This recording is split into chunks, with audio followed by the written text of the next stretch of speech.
се борят против статуквото. Журналистчета, блогърчета, инфлуенсърчета. Всички се борят против статуквото, против мафиотското управление и най-вече против съдебната система в Република България.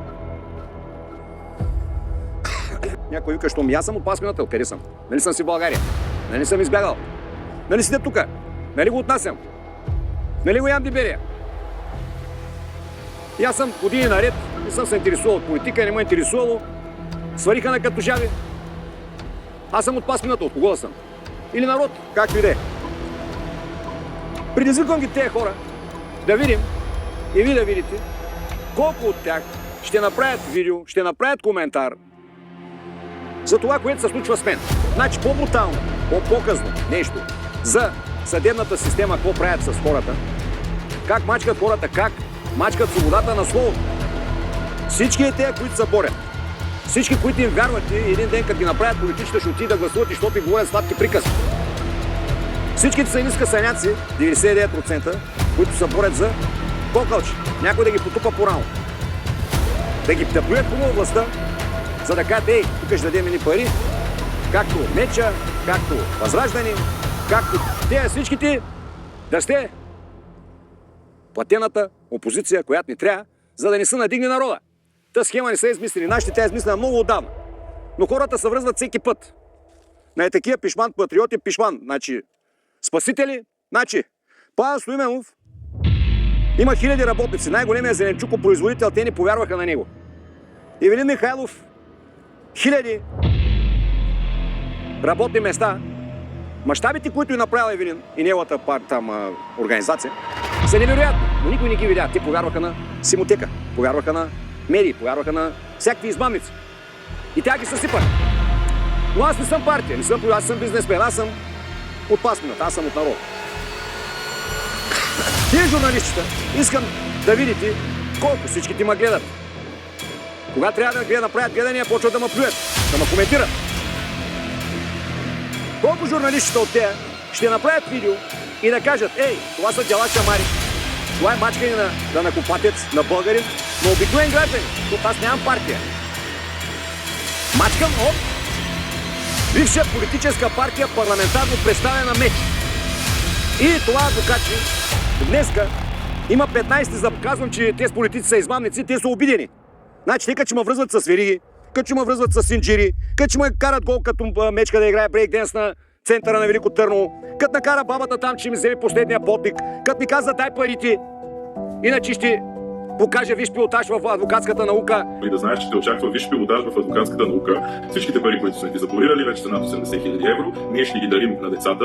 Кириле, ако продължаваш да лъжеш за мен и за да знаеш, че ще те осъдя и ще ти взема и последния балник.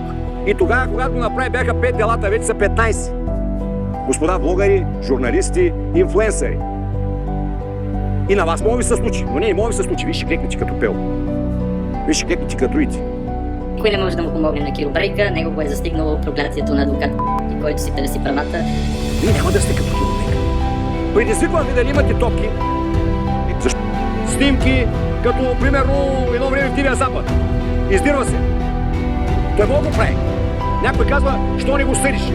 А хора, те си имат канторки, бе, рекетьорски. На тях нищо не им струва.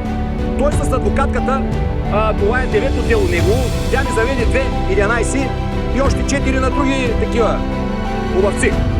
Не, чакай, 9-10 са него. На главеца са 10, неговите 2, 3 на, аз го бърках, 15. Днеска има 15 в София.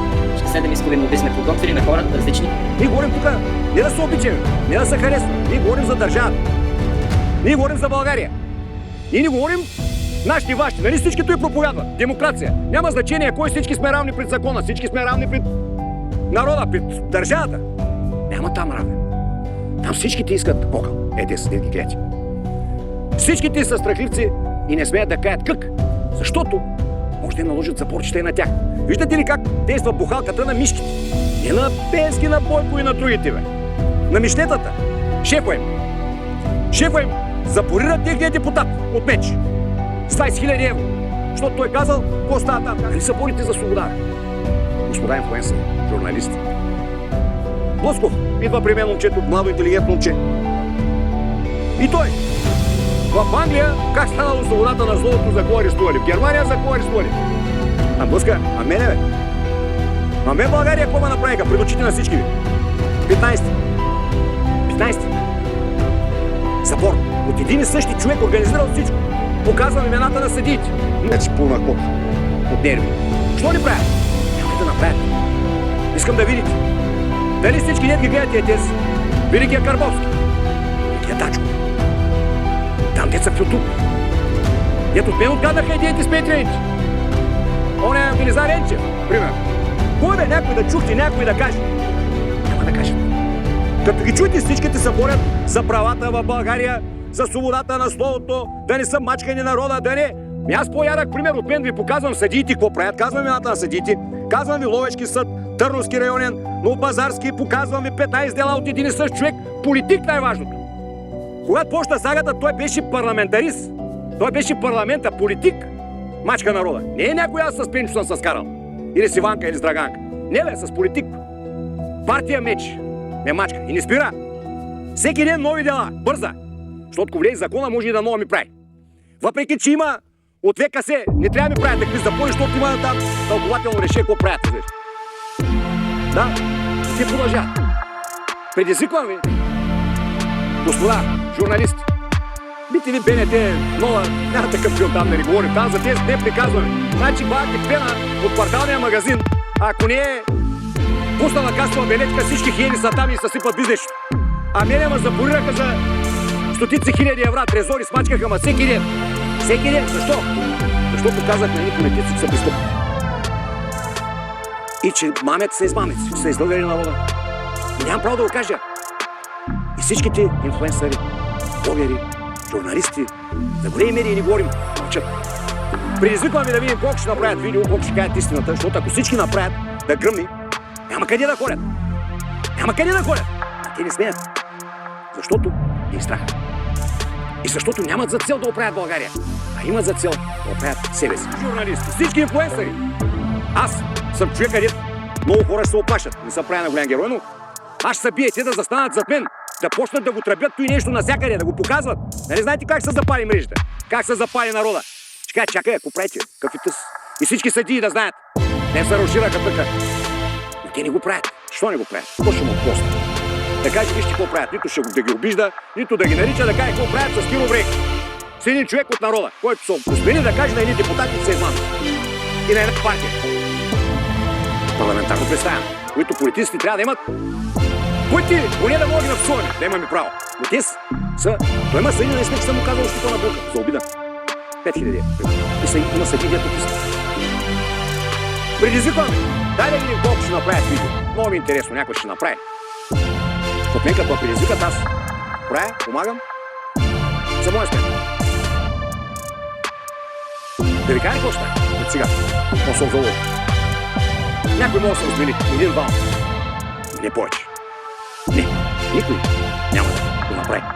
Само ви лъжат, мамят и вие им вярвате. Те ще са следващите, които като ги натикат следващото проекче. Планирана, платена опозиция, които ще се борят с статуквото. И нали аз съм от тях? Нищо, че не ме харесва. Нищо, че не съм от... Те са борят просто жълтопаветия. А те са жълтопаветия. Ние, провинция, там дори и софиянци, 90% не го броят за живи. Така наречените софиянци. Никой не го брои за живи. Запомнете го. Искам да видите. Чао. Него шоуто те първо предстои. И накрая на поляната ще го съблечеме чисто гол и ще го пуснем да тича по центъра на тъмно гол. Кажи му го. Той чува, предполагам. Той гледа 100%. Да гледа, защото се прави на някаква мутра пълни шок. Такива като него ги събличаме голи и ги пускаме по центъра на тъмно синджи ще го пуснем. Докато при нас ние можем, знаем как да го правим, тренираме го, били сме, ще бъдем. Така че парламент има и такива. Докато при нас ние можем, знаем как да го правим,